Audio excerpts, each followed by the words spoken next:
예수님께서 십자가를 지시기 바로 전날 밤에 제자들을 모아놓고 마지막 식사를 하는데 우리가 흔히 마지막 만찬이라고 그렇게 말을 합니다.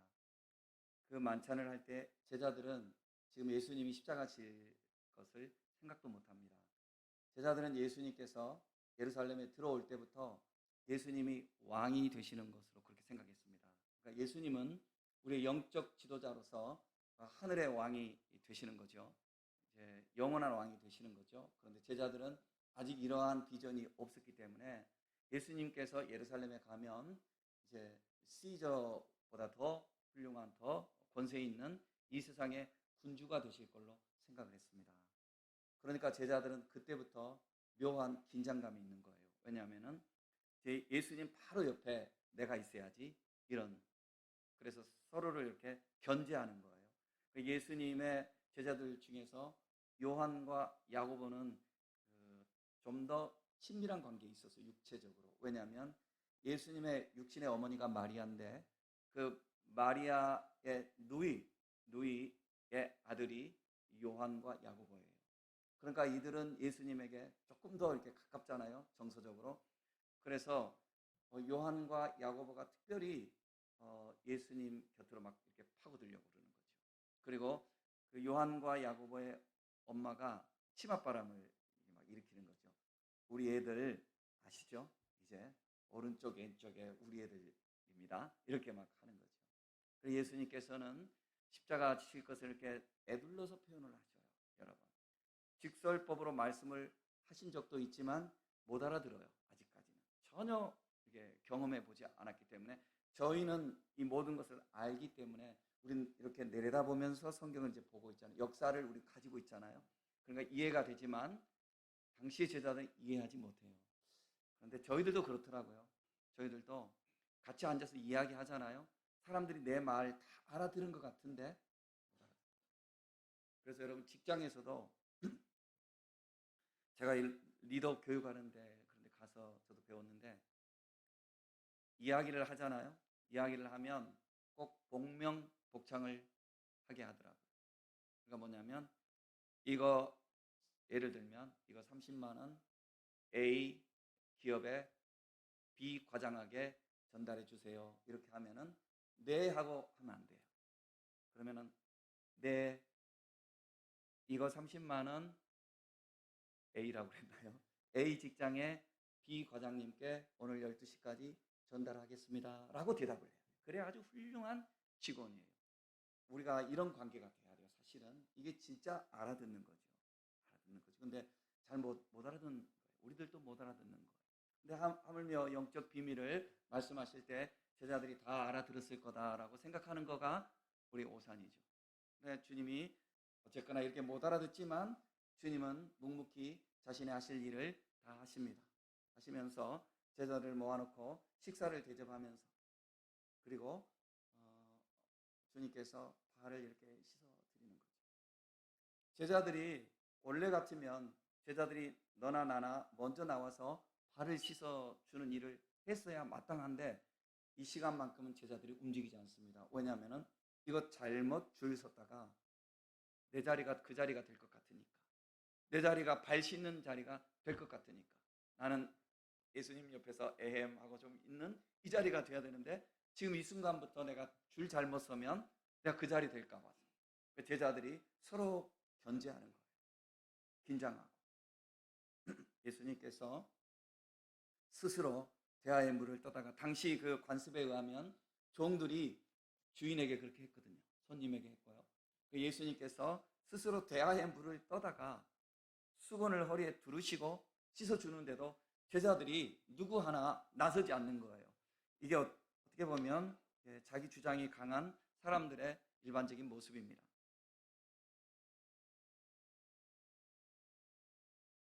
이런 모습은 세상에만 있는 것도 아니고 교회에도 있을 수 있습니다. 왜냐하면 우리가 다 인간이잖아요.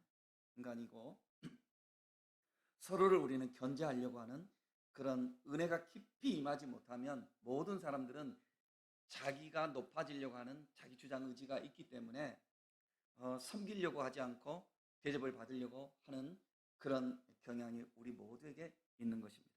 그래서 우리는 누구든지 서로가 높아지려고 하고 서로가 대접받으려고 하는 그런 마음들이 있는 거예요. 이런 상황 속에서 예수님은 제자들의 발을 하나하나 이렇게 씻어주십니다. 그리고 내가 선생이 되어서 또는 주가 되어서 너희들에게 직접 이렇게 하고 있으니 너희들도 나를 본받는 자가 되라고 그랬습니다. 성경은 13장 1절 이 말씀을 성령께서 어떻게 기록하고 있습니까? 예수께서 세상에 있는 자기 사람들을 사랑하시되 끝까지 사랑하시니라. 그러니까 여러분 이 끝까지 사랑하시니라. 끝까지. 예수님께서 그 예수스 아가파산 그 아우투스 제자들을 사랑하시되 끝까지 에이스텔로스 이러거든요. 헬라어로 에이스텔로스. 여러분 텔로스라는 단어는 혹 여러분들이 이제 친밀하신 분들도 있을 수 있어요. 텔로스가 뭐냐면요, 마지막 종착역을 텔로스라고 해요. 터미널. 어떻게 보면 터미널도 텔로스예요. 마지막 종착점. 그러나 마지막 그 순간까지 사랑하시니라. 이것은 예수님께서 십자가를 지시면서 죽어가는 그 순간까지 주님 우리를 사랑하시니라. 이렇게도 우리가 해석할 수가 있고, 그러나 이것보다는 더 어떤 의미가 있냐면은 이 텔로스는 뭐냐면요, 그리스의 철학에 있어서 철학자들이 항상 추구하는 게 텔로스예요. 텔로스. 우리에게 텔로스가 뭐지? 그러니까 뭐냐면 인간의 마지막 그 궁극적인 목적지가 뭐지? 궁극적인 우리가 이루어야 할 그게 뭐지? 이렇게 말할 때 텔로스예요. 그러니까 ultimate goal. 그냥 가장 궁극적인 어떤 목표. 저는 여기에 더 강조점을 가지고 이 본문을 해석하고 싶어요. 뭐냐면 예수님께서는 제자들을 절대로 끝까지 사랑의 목적을 이루기까지 사랑하시는 거예요. 지금 보면은 이 한 사람은 배신자가 있어요. 이런 배신자를 볼 때에 여러분 예수님께서 이런 배신자를 보면 절대로 사랑할 마음이 안 들 거예요. 그러나 주님은 나머지 그 제자들을 보았어요. 예수님의 제자들은요, 굉장히 알고 보면 사실 예수님께서 우리가 한 제자를 실패했다 여기에 강조점을 둘 수도 있지만요, 아니에요. 12명 중에서 11명이 예수님을 위해서 목숨 바치는 제자들이 되었잖아요. 여러분 우리가 사람들을 이렇게 대하고 할 때 이 정도 확률 하면 굉장한 거죠. 이제 소천에서 이미 천국에 가신 정필도 목사님, 제가 어렸을 때 그 부산의 수영로 교회 목사님인데요, 그분에게 많이 감동을 많이 받았습니다. 정필도 목사님. 정필도 목사님이 그러셨어요. 자기가 정필도 목사님 크게 참 목회하신 분이잖아요. 자기가 설교를 할 때 자기는 마음속에 여러 가지 일들이 있을 거 아니에요. 그럴 때 10% 사람을 항상 염두에 두고 설교를 한다고 그랬어요. 그 10%는 뭐냐면 교회에서 너무너무 헌신하고 너무너무 사랑하고 너무너무 충성하고 가슴 찡하게 하는 그분들 생각하며 설교를 해야 은혜가 되지, 그냥 말썽 일으키고 그런 사람 보면서 설교하면 자기가 은혜가 되지 않는다. 항상 그거를 봐라, 그런 말씀을 하신 거를 생각합니다. 예수님은 가룟 유다도 지금 보이지만 가룟 유다가 보이는 게 아니에요. 예수님 마음속에는 지금 복음을 위해서 살아가게 될 그 제자들, 주의 영광을 위하여 각자 자신의 십자가를 지고 끝까지 충성하게 될 그 제자들을 바라보면서 주님이 이렇게 하시는 거예요. 그러니까 우리가 교회에서 교사로 임명받은 분들뿐만 아니라 집에서 엄마는 자녀들에게, 엄마 아빠는 자녀들에게 역시 스승이에요. 회사에서 우리가 각자 위치에서 자기가 역할을 하는 그 분야에서 우리는 선생이에요. 본의 아니게 선생이에요. 모든 사람 선생이에요. 목사도 교회에서 선생이에요. 주어진 여건 속에서 우리는 다 선생이에요. 이런 입장에 있을 때 우리가 항상 무엇을 바라보고 우리가 일을 해야 되겠는가, 무엇을 바라보고 사랑을 해야 되겠는가를 가르쳐주고 있습니다. 사실 스승이 된다는 것은 굉장히 힘든 일이에요. 왜냐하면 우리가 누구에게인가 보호받고 대접받는 것이 쉽지, 누구를 위해서 수고하고 헌신하고 베풀고 살아가는 것은 사랑으로 우리가 감동을 받기 전까지는 모두 다 부담되는 일이에요. 힘든 일이에요. 그래서 저 또한 어떤 때는 제가 뭐 잘하는 것도 없어서 죄송합니다만 그래도 좀 열심히 하거든요. 나름대로 열심히 합니다. 뭐 공치사 하려고 한 건 아니지만 열심히 합니다. 그런데 제가 이렇게 말해보는 거죠. 혼자 가끔은 주님, 저 집사로서 이렇게 살아가면 참 좋았을 건데 어떻게 제가 이렇게 목사가 됐네요, 주님, 이렇게 하는 거죠. 왜냐하면 목사가 된다는 것은 내가 생각할 때 스스로 내가 그래요. 굉장히 부담스러워요. 왜냐하면 모든 것을 앞장서야 되고 설선해야 되고 저는 그렇게 느껴요. 뭐 내가 그만큼 하지 못하고는 있겠죠. 여러분 기준으로 볼 때 제가 많이 모자란 점이 있겠지만 저는 그렇게 생각을 해요. 그러니까 이 스승이 된다는 것은 굉장히 부담스러운 거예요, 사실. 여러분 회사에서도 사장이 된다는 것은 굉장히 좋은 것 같지만 사실 힘든 거죠. 사장이 얼마나 힘들어요. 사장은 자기 경영을 하고 자기 회사에 나오는 사람들 그 밥그릇을 책임져 줘야 되는 입장에 있는 거잖아요. 그리고 사회에 이바지해야 돼요. 그렇죠? 사회 경제에 이바지해야 돼요. 이런 마음들을 우리가 다 가져야 되는 거 아니에요? 그리스도인들의 선한 이런 마음이라면 돈이나 챙기고 하는 이런 마음이 아니잖아요. 우리는 하나님 주신 마음들이 있기 때문에 그렇게 못 살잖아요. 그래서 야고보서 3장 1절 말씀은 내 형제들아 너희는 선생된 우리가 더 큰 심판을 받을 줄 알고 선생이 많이 되지 말라 이런 말씀을 했어요. 이 말씀이 좀 애매해서 NIV로 이렇게 보면요, who teach will be judged. who teach 가르치는 사람들은 will be judged 심판을 받을 거야. more strictly 더 엄격하게 잣대로 그 사람을 잰다는 거죠. 그러니까 전에는 내가 그냥 살아갔는데 이제부터는 내가 뭔가 어느 자리에서 책임진 자리가 있으면 그 사람에 대해서는 더 엄격하게 보자.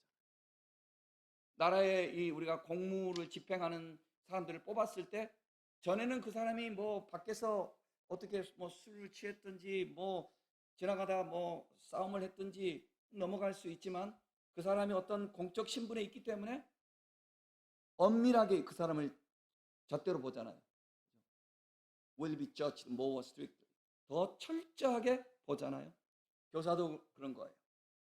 전에는 그냥 혼자 싱글로 사람들은 그때보다는 자식이 있으면 그 자식 앞에서 더 엄격하게. 목사도 마찬가지. 주님 어떻게 보면 내가 나 집사로 살아가.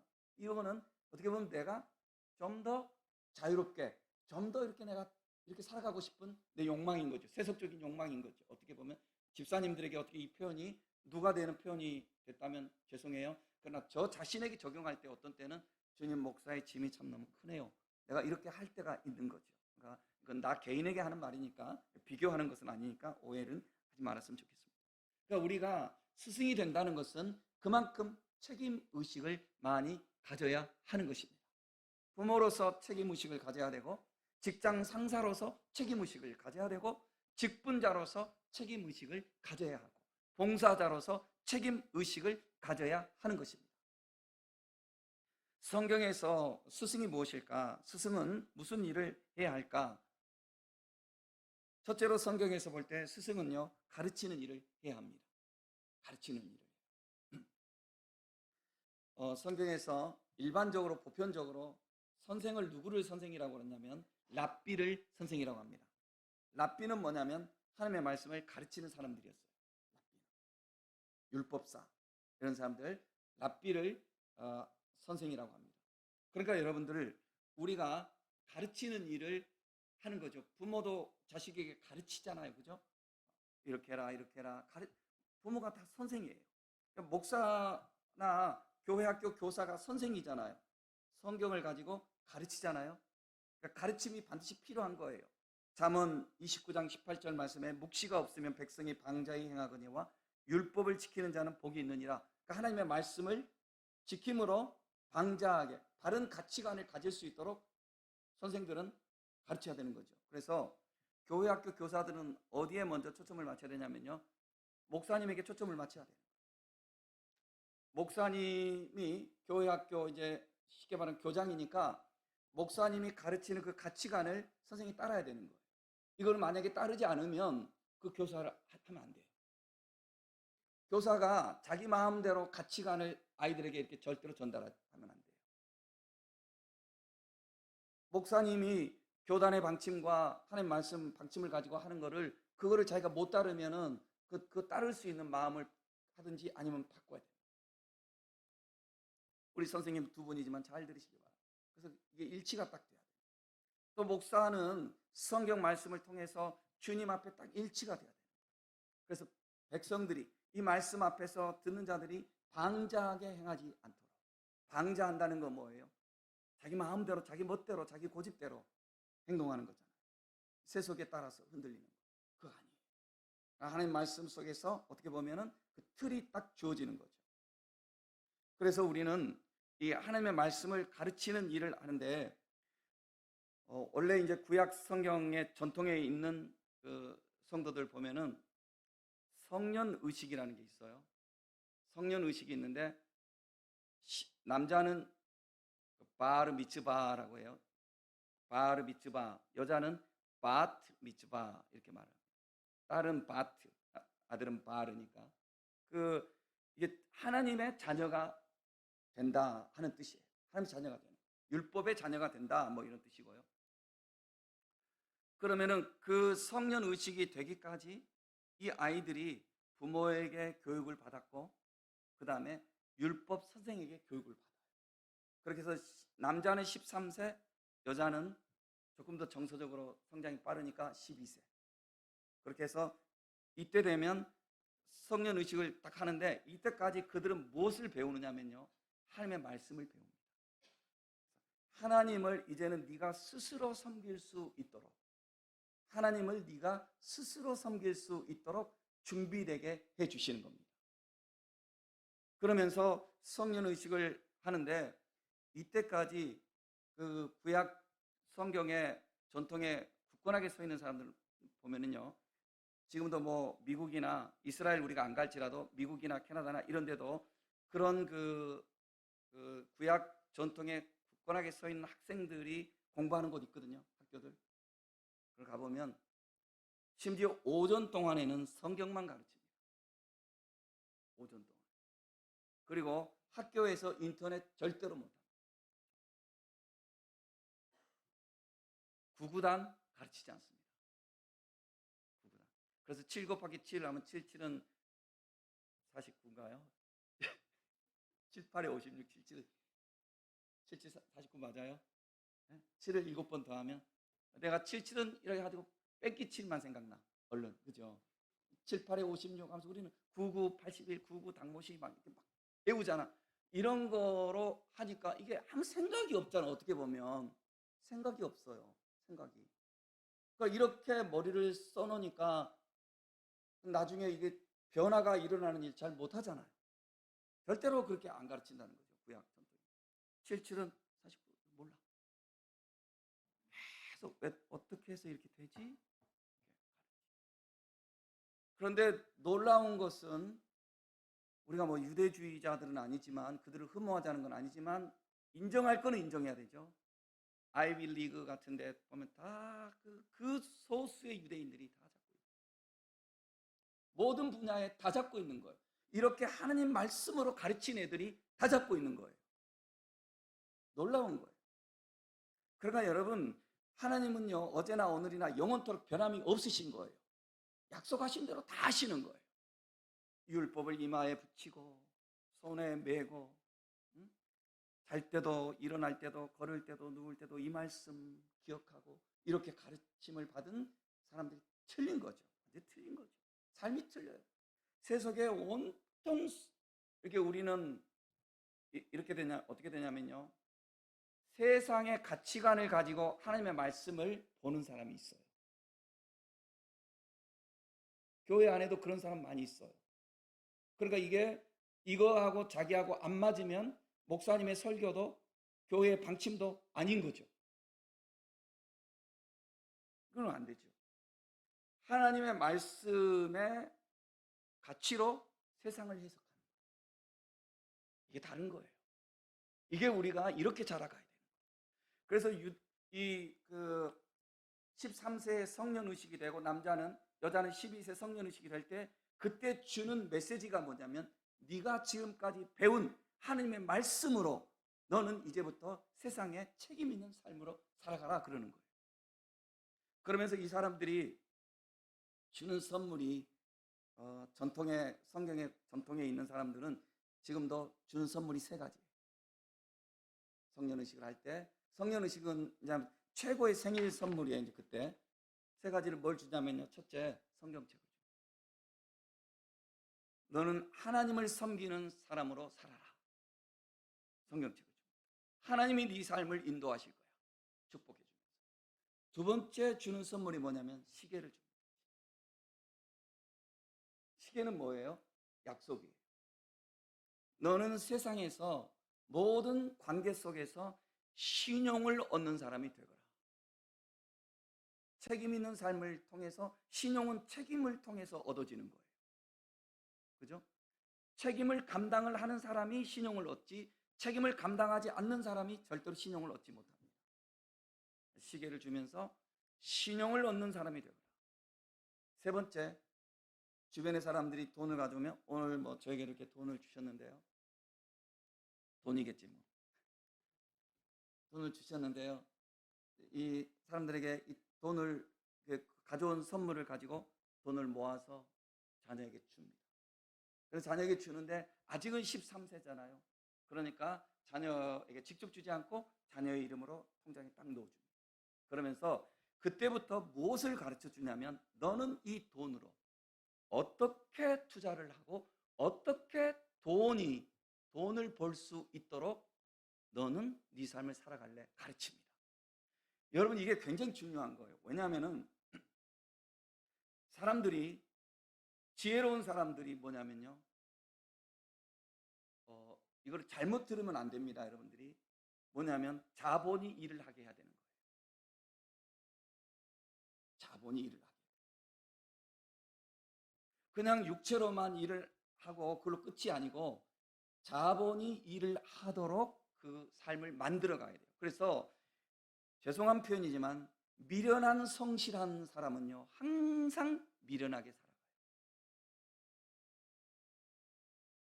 성실하지 않는 똑똑한 사람은 삶이 좀 피폐하고 미련한 성실한 사람은 사고는 치지 않지만 항상 그 자리에서 그냥 그렇게 살아가요. 그러나 성실하되 지혜롭고 하나님의 복을 받아 사는 사람은 세상에 영향을 끼치는 사람이 되는 거예요. 여러분 이렇게 살아가야 되는 거예요 우리가. 그래서 이 사람들이 다 뭐 100% 그건 아니지만 자녀에게 묻는 거예요. 너는 어떻게 하면 살아갈래? 묻는 거죠. 그러면서 가르쳐 주는 겁니다.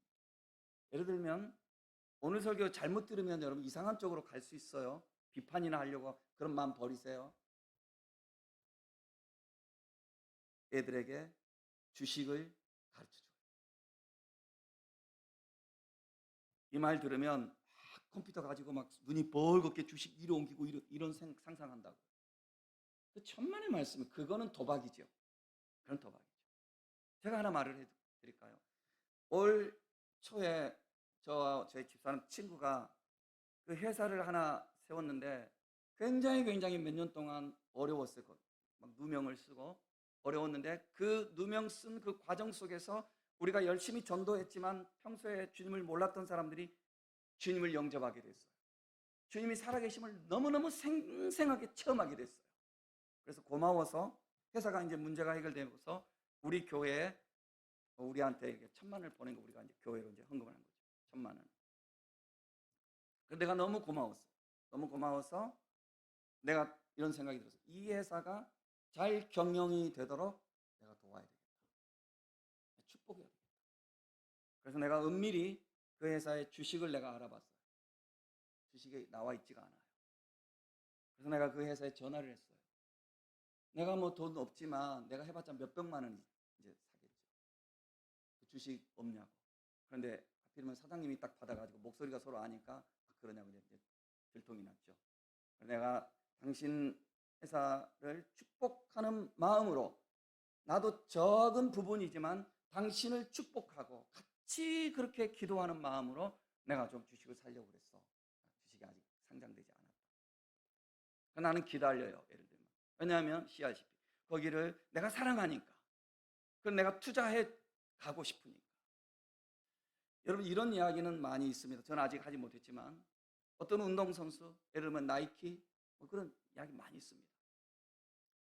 네가 지금 연봉을 8천만 원을 받을래? 아니면 8천만 원어치의 그 비례로 우리 회사의 지분, 주식 지분 0.005%를 받을래? 8천만 원을 받은 사람은 그때 8천만 원 받고 끝났어요. 0.0005%가 어떤 받은 사람은요, 자산이 2천억이 넘는 거예요. 몇십 년 지났는데. 80년에 그랬는데. 이거 뭐 구체적인 일, 여러분 인터넷 가면 이런 이야기 많이 있어요. 그러니까 뭐냐면 돈이라는 게 굉장히 중요한 거예요, 여러분.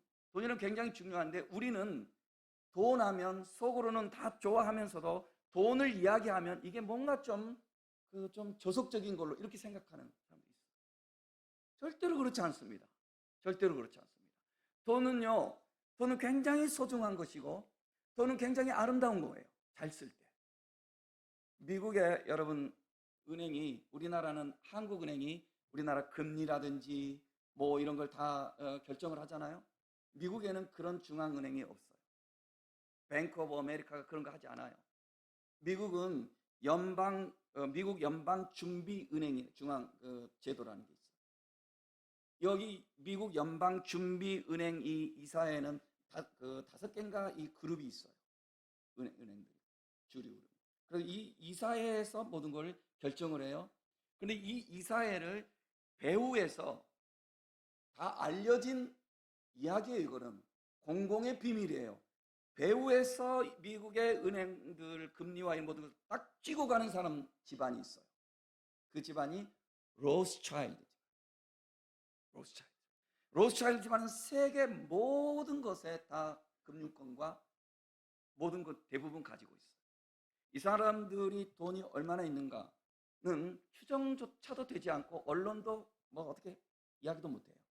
그러나 이 사람들에게 우리가 알 수 있는 돈만 해서 나눠보니까 전 세계 70억 인구에게 1인당 700만 원을 주고도 이 사람들 돈 가지고 있어요.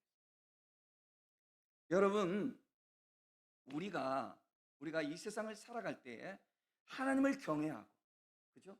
바른 신용을 가지고 살면서, 그리고 늘 남에게 베풀고 어떻게 남의 것을 탐하고 이런 삶 살지 말고, 남을 이렇게 꾸려고 하지 말고 남에게 성경에 있는 대로 꾸어주며 베풀며 나눠주며 거룩한 영향력을 끼치는 이런 인물들이 되어야 하지 않겠어요? 이렇게 우리는 이런 가치관을 가지고 이렇게 우리는 가르치는 거예요. 이게 하나님 아버지 앞에서 총체적인 우리의 교육의 하나의 방법이 되는 것입니다. 두 번째로 선생은 뭐냐면요, 본을 보이는 것이 스승입니다. 그러니까 우리 주님께서 오늘 그랬거든요. 내가 너희에게 본을 보였으니 너희도 그렇게 하라 하고서 주님이 그렇게 하십니다. 우리는 보통 이제 유교적인 그런 관념이 너무 강해가지고 이것이 뭐 꼭 나쁜 건 아니지만 뭐 스승의 그림자도 밟지 말아야 된다 뭐 이런 식으로 그렇게 하는데, 진짜 스승은 뭐냐면 예수님이 주신 말씀이에요. 오늘 보인 말씀이기도 하고 뭐냐면 너희 중에는 그렇지 않을지니 너희 중에 누구든지 크고자 하는 자는 너희를 섬기는 자가 되고 너희 중에 누구든지 으뜸이 되고자 하는 자는 모든 사람의 종이 되어야 하리라. 인자가 온 것은 섬김을 받으려 함이 아니라 도리어 섬기려 하고 자기 목숨을 많은 사람의 대속물로 주려 함이니라. 예수님은 먼저 앞장서서 본을 보였어요. 예수님은 수건을 이렇게 몸에 두르고 그 대하의 물을 떠다가 이렇게 씻어드렸어요. 우리가 이제 수양회 같은 거 하면 세족식이라는 게 있잖아요. 사실 세족식 할 때마다, 요즘은 이제 우리 잘 안 하는데 옛날에 이제 제가 큰 교회 있을 때는 그 세족식을 늘 하는데 보면은요, 세족식을 인도하는 저는요 조금 교회가 크니까 과장된 표현을 하면 저는 왕이에요. 모든 거 다 준비되어 있고 막 전부 막 음악이며 모든 거 시설 다 하고 물 다 떠다 놓고 딱 가서 저는 그 사진 찍히는, 그죠? 이런 거는 아니라는 거죠. 쉽게 보면. 그러니까 물론 이제 어떻게 이제 행사를 위해서 하다 보니까 그런 측면이 없지 않아 있지만, 실제적으로 집에서 누가 이런 모습을 잘 보여주냐면요, 엄마 아빠예요. 엄마 아빠예요. 엄마 아빠는 자녀들 앞에서 위세하는 게 아니잖아요. 자녀들이 필요한 모든 것을 위해서 다 하잖아요, 엄마 아빠가. 그것이 진정한 스승이에요. 그러니까 우리가 큰 스승이든 작은 스승이든 내가 어떤 위치에 있든지 간에 이것이 우리의 진정한 모습이에요. 그러니까 본을 보인다는 것은 군대에서 쉽게 말해서 조교가 뭐 숙달된 조교로부터 시범이 있겠습니다, 뭐 이런 게 아니에요. 본을 보인다는 것은 먼저 희생하는 거예요. 먼저 헌신하는 거예요. 주님이 우리에게 누구든지 나를 따라오려거든 날마다라고 그랬어요. 자기를 부인하고 제 십자가를 지고 나를 따를 것이니라, 그렇잖아요. 이렇게 가르치신 주님께서 어떻게 하죠? 자기 자신이 먼저 십자가를 지잖아요. 그러니까 이것이 진정한 스승의 태도인 거예요. 그러니까 내가 가끔 주님, 저 집사가 좋은데 목사가, 이거는 내 개인에게 적용할 때 내가 아직까지 세속적인 게 나한테 있는 거죠. 나 좀 이렇게 목사가 막 부담스러우니까. 제가 예전에 그 서울의 그 청와대 옆에 있는 어떤 교회에 학생 때 심부름을 한번 갔었는데, 목사님이 나와서 막 청소도 하고 막 뭐 자전거도 고치고 막 이렇게 있더라고요. 그 모습이 어린 나이에 저에게 굉장히, 저 그때는 이제 어떤 큰 교회에 있어서 우리 담임 목사님 얼굴 보는 것 자체가 제 학생 때 그 막 영광이었어. 담임 목사님 지나가다가 막 스치기만 해도 영광이야. 교회가 몇만 명이니까. 그런 상황에서 그 본의 아니고 인간이 가져다 준 거지, 그게 무슨 주님의 뜻 아니잖아요. 그런 분위기 속에 있다 보니까 그 목사님이, 내가 심부름을 갔는데 자전거를 고치고 있고 뭐 이렇게 작업복을 입고 있는 게 굉장히 나한테는 어린 나이에 굉장히 그것이 나한테는 이렇게 좋게 보였어요. 신선하게 보였어요. 제가 뭐 이렇게 뭉치다 하려고 하는 게 아니라, 요즘 제가 우리 교회 와가지고 한 11월 달부터 지금까지 보니까 거의 한 주일에 이틀 이상은 이 예배당에 관한 일을 제가 하는 것 같아요. 어제 같은 경우도 이제 이게 창문틀 실리콘 쏘는 거, 이게 이제 실리콘이 이렇게 쏘아야 되는데 사다리를 놓고 뭐 인부 부르고 그러면 일이 많잖아요, 그죠? 돈도 많고. 그러니까는 이제 창문 돌아가면서 실리콘을 이렇게 좀 쐬려고 하는데 이걸 이제 할 수가 없잖아요. 이렇게 잘못하면 떨어져 버리고. 그래서 제가 그 또 맥가이버 아저씨 하자고 이렇게, 목사님 위험한데 이거, 여기 막 허리끈을 이렇게, 허리끈 딱 동에 메고 허리끈 딱 붙들고, 그리고 이렇게 딱 다리 걸치고 이렇게 해서 이렇게 꼭 꽉 잡아 그렇게 하는데, 사실 그런 모습들이 속에서 어떤 때는 불평이 나올 때 있어요, 저도. 그렇지만 이것이 우리가 부모가 자식들을 위해서 하는 것이 이런 일 아니겠는가, 그런 생각을 하게 됐어요. 또 내가 자랑질을 해서 죄송합니다만은, 어떻게 하든지 간에 우리는요, 본을 보인다는 것은 이론적으로 있잖아. 창세기는 50장까지 있는 거야. 이런 이론적으로 가르치는 것이 아니라 창세기에 있는 아브라함이 어떻게 살았는지를 내가 닮아가는 모습을 노력을 하면서 그 모습을 가르쳐 줄 수 있는, 이것이 본을 보이는 스승의 태도인 것입니다. 그래서 스승은 어버이의 마음을 가져야 됩니다. 그래서 제가 이제 어떤 목사님들하고 본의 아니게 이렇게 여러 번 우리가 교회를 점프 하면서 느끼면서 내가 그랬죠. 교인들은 자식들 아닙니까? 목사님, 교인들은 자식들 아닙니까? 그렇게 내가 말을 했는데, 나 역시 그러면 내가 정말 교인들을 자식들로 얼마큼 내가 깊이 생각하는가, 한번 나를 돌아보는 것입니다. 고린도전서 4장 14절 15절 말씀에, 내가 너희를 부끄럽게 하려고 이것을 쓰는 것이 아니라 오직 너희를 내 사랑하는 자녀같이 권하려 하는 것이라. 그리스도 안에서 일만 스승이 있으되 아버지는 많지 아니하니 그리스도 안에서 내가 복음으로써 너희를 낳았습니다. 그러니까 스승이 된다는 것은 결국은 어버이가 된다는 것입니다. 이론적 지식만이 아니라 삶으로 보여주면서 자식을 위해서 뭘 못해, 그런 마음을 가져야 하는 것입니다. 이런 모든 것은 우리가 가르쳐야 되고 본을 보여야 되지만 우리가 부족합니다. 우리가 부족하기 때문에 뭘 해야 되냐면 스승은요 반드시 기도 생활의 승리자가 되어야 됩니다. 예수님도요 육신으로 오셔서 사는 동안에 예수님도 성령님의 도움이 필요했습니다. 그래서 예수님은 항상 기도하셨고 항상 성령님과 동행하셔서 일을 했습니다. 예수님 태어나실 때도 성령으로 잉태하셨고 기도하실 때도 성령에 이끌려가서 기도하셨고 그리고 십자가에 달리시고 부활하시고 할 때도 성령으로 모든 것을 하셨습니다. 그래서 우리도 성령께 맡기고 그렇게 해야 됩니다. 그러니까 성령의 인도를 받을 수 있는 사람은요 기도를 해야 하는 것입니다. 이사야 30장 20절 21절 말씀에 주께서 너희에게 환난의 떡과 고성의 물을 주시나 내 스승은 다시 숨기지 아니하시리니. 여기서 내 스승이 뭐냐면 성령님이에요.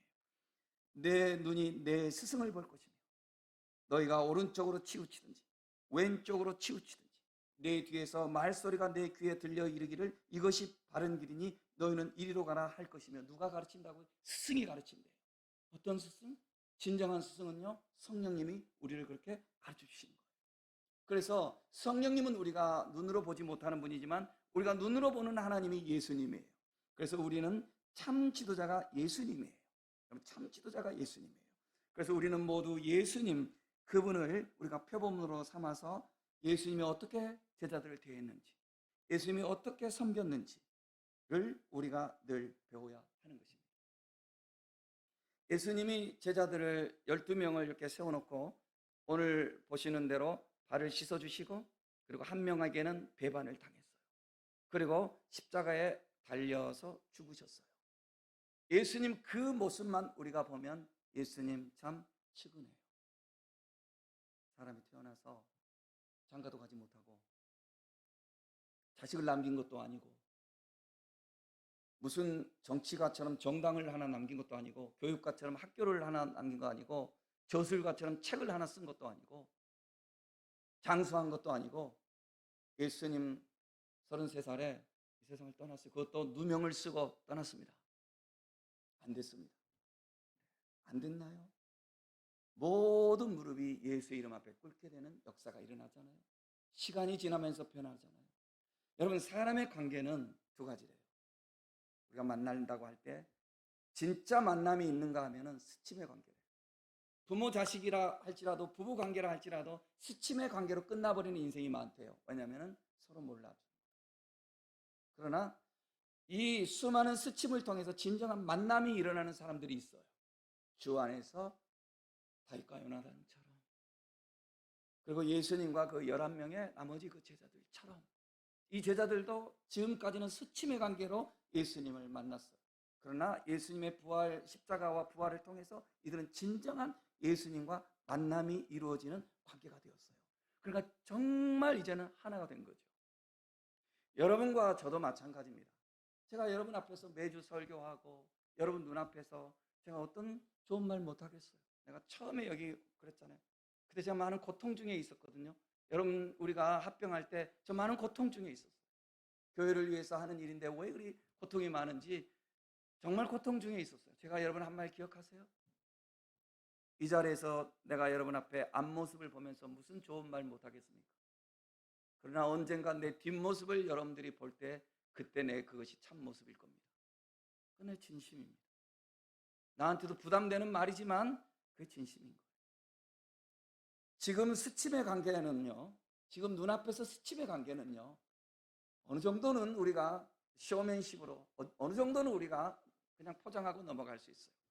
그러나 진정한 우리의 만남은 세월이 가면 갈수록 그 뒷모습을 통해서 나타나게 되는 거예요. 그의 진정한 자리의 그 위치는요, 어떻게 보면 그가 있을 때보다는 그가 없을 때, 그가 머물렀던 자리, 그 자리에서 우리가 예수님을 발견할 수 있으면 그 진정한 스승의 역할을 한 거예요. 우리는 부모로서, 직장의 상사로서, 교회 직분자로서, 교회 교사로서, 목사로서 우리는 제자도 되지만 스승의 역할을 하는 거예요. 세월이 가면 갈수록 참 아멘. 삶을 우리가 살았으면